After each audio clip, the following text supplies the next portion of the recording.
रहमान रहीम। हम यहाँ गुल प्लाजा के सामने खड़े हुए हैं और इस वक्त भी आग जल रही है और बुझाई नहीं जा सकी है। ये 23 घंटे से ज़ायद हो गए हैं और ये क्या अफसोसनाक सूरत हाल है कि इस शहर के लोग कभी आग में जलें, कभी गटर में बच्चे गिरें, कभी ट्रॉलरों के नीचे आकर जान दे दें और इस शहर का और इस सूबे का कोई वाली वारिस नहीं है। वो वंडर बॉय बनने की खुशी में जो कल प्रेजेंटेशन दे रहे थे और ऐसा लग रहा था कि जैसे कराची को उन्होंने स्विट्ज़रलैंड बना दिया है।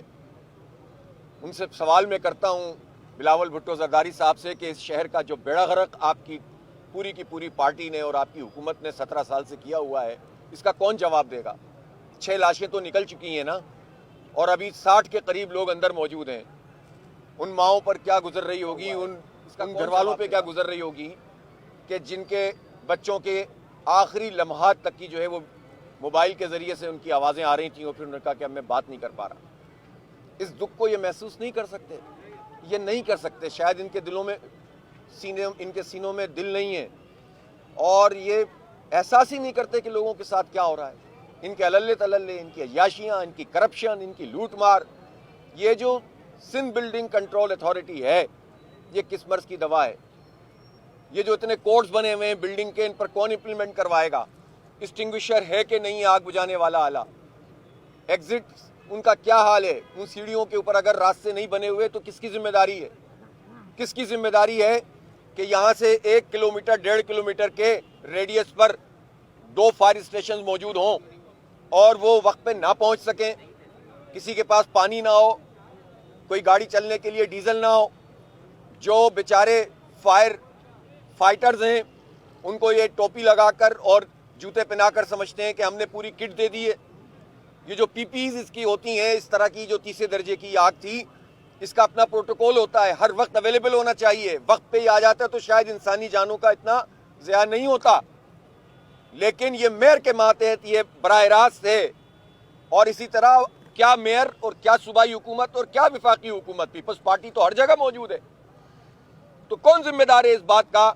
सिर्फ ये आकर 23 घंटे बाद हाथ हिलाकर चले जाएं और फिर ये समझें कि जो है वो झूठ बोलकर लोगों को धोखा देकर ये कोई पजीराई हासिल कर लेंगे, ये प्रेजेंटेशन देकर लोगों को धोखा दे देंगे। ये सिर्फ उनको धोखा दे सकते हैं जिन्होंने मुसल्लत किया है। ये सिर्फ उनके आसरे पर ये सारे काम चल रहे हैं। सिस्टम को मुसल्लत किया गया है, सूबे पर लोगों को हमारे सरों पर मुसल्लत किया गया है, जिसके नतीजे में हमारे बच्चे मर रहे हैं और कोई पूछने वाला नहीं है। इस तरह खामोश तमाशाई बनकर हम अपने बच्चों को मजीद नहीं मार सकते। अभी इस वक्त मौका नहीं है क्योंकि अभी अंदर लोग फंसे हुए हैं, लाशें हैं मौजूद। बस अल्लाह की तरफ से कोई मौजज़ा हो जाए और लोग बच जाएं। मैं इंशाअल्लाह इस पर बात करूंगा कि इस शहर में अब इस तरह नहीं चलेगा। अब लोगों को बाहर निकलना पड़ेगा। हम कॉल देंगे अनकरीब इंशाअल्लाह, लेकिन मैं इस वक्त बात नहीं कर रहा इस पर। लेकिन अब ये जो आएंगे और कंपनसेशन का ऐलान करेंगे, ये कंपनसेशन का मसला नहीं है। ये प्रोटेक्शन क्यों नहीं कर रहे आप? इतनी बिल्डिंग्स यहाँ पर मौजूद है, क्या सब पर ये बिल्डिंग कोड अप्लाई होता है? इनके खातों में होता है, SBCA के खातों में होता है, इसलिए कि इनका जो इंस्पेक्टर आता है या इनका कोई अमले का आदमी आता है, उसका पेट भर दिया जाता है और वहां से लेकर जरदारी हाउस तक धंधा चल रहा है, सिस्टम चल रहा है और कोई पूछने वाला नहीं है। मीटिंगें हो रही हैं ताजरों से, बातें हो रही हैं कि ये हो जाएगा, वो हो जाएगा, इस शहर को हम ये कर देंगे। लेकिन वो मीटिंगें करने वाले और ये सब कहानियां सुनाने वाले बताएं कि डाकुओं और चोरों पर इन्हिसार करके उन्हें मुसल्लत करके वो कैसे सिस्टम खत्म करेंगे। इस शहर का क्या कसूर था कि उसके मैंडेट के बावजूद उसके मेयर से उसको महरूम किया गया, पूरी बल्दिया पे कब्जा किया गया? इसके लोगों का क्या कसूर है कि इन पर ऐसे लोग मुसल्लत कर दिए जाते हैं फॉर्म 47 की बुनियाद पर?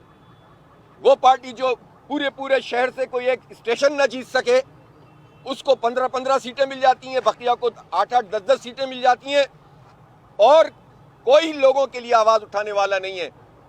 जुबानी जमा खर्च होगा, फिर सब मिलकर कोई तरमीम कर रहे होंगे, फिर सब मिलकर जो है 28वीं 29वीं 30वीं तरमीम लेकर आ रहे होंगे, सब में एका हो जाएगा, सब जो है वो खुशी खुशी जिंदगी गुजार रहे होंगे और कौम मरती रहे, लोग बिलबिलाते रहें। ये सिलसिला अब बंद करना पड़ेगा। अवाम उठेंगे इंशाअल्लाह और जमात इस्लामी इनके साथ खड़ी होगी। मैं लाहौर आज जो है वो फैसलाबाद गया था اور کل فیصل آباد گیا تھا، آج لاہور میں تھا، لیکن اور میں سمجھ رہا تھا کہ اس آگ پر جلدی قابو پا لیا جائے گا، لیکن نہیں ہوا۔ پھر میری منیم بھائی سے بات ہوئی اور میں آج کی آخری جو فلائٹ تھی 6 بجے کی، اس پہ آ گیا ہوں، یہاں موجود ہوں اور انشاءاللہ لوگوں کے ساتھ ہیں۔ اللہ کرے خیر ہو جائے، اللہ کرے لوگ بچ جائیں۔ یہ سارے ہمارے لوگ ہیں، یہ 1000 لوگوں کا۔ اب جب جانوں کا مسئلہ آتا ہے تو ہم مال کی بات بھی نہیں کرتے۔ آپ سوچیں تو صحیح، پوری زندگی کی کمائی لوگوں کے سامنے، آنکھوں کے سامنے جل رہی ہو، کوئی پوچھنے والا نہ ہو۔ 23 گھنٹے بعد اس قبضہ میئر کو توفیق ہوئی ہے یہاں پہنچنے کی، اور وہ بھی لوگوں کا سامنا نہیں کر سکا ہو۔ 18 گھنٹے کے بعد جو ہے سی ایم صاحب آ رہے ہوں اور ابھی تک آگ لگی ہوئی ہے۔ یہ کیا کرنے آئے؟ کتنی گاڑیاں اس وقت استعمال ہو رہی ہیں؟ کیا ٹیکنالوجی ہے آپ کے پاس؟ پیسوں کی کمی نہیں ہے صوبے میں۔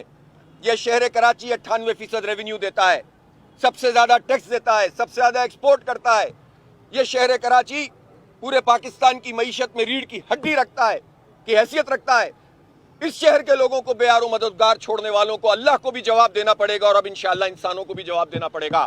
شہر کے لوگ تیاری کریں، ان کو بڑی کال دیں گے انشاءاللہ۔ میں ساتھ ہوں گا شہر کے لوگوں کے، اور اب اس مافیا سے جان چھڑانے کا وقت آ گیا ہے۔ نکلنا پڑے گا اور اپنے بچوں کے مستقبل کو بچانا پڑے گا۔ یہ 3.5 کروڑ انسان ہم سمندر میں نہیں پھینک سکتے، ان سب کو باہر نہیں بھیج سکتے۔ ہمیں یہاں رہنا ہے اور عزت سے رہنا ہے انشاءاللہ، اور ان مافیاز کا مقابلہ کرنا ہے، اور اللہ نے چاہا تو اس سے انشاءاللہ جان چھڑائیں گے۔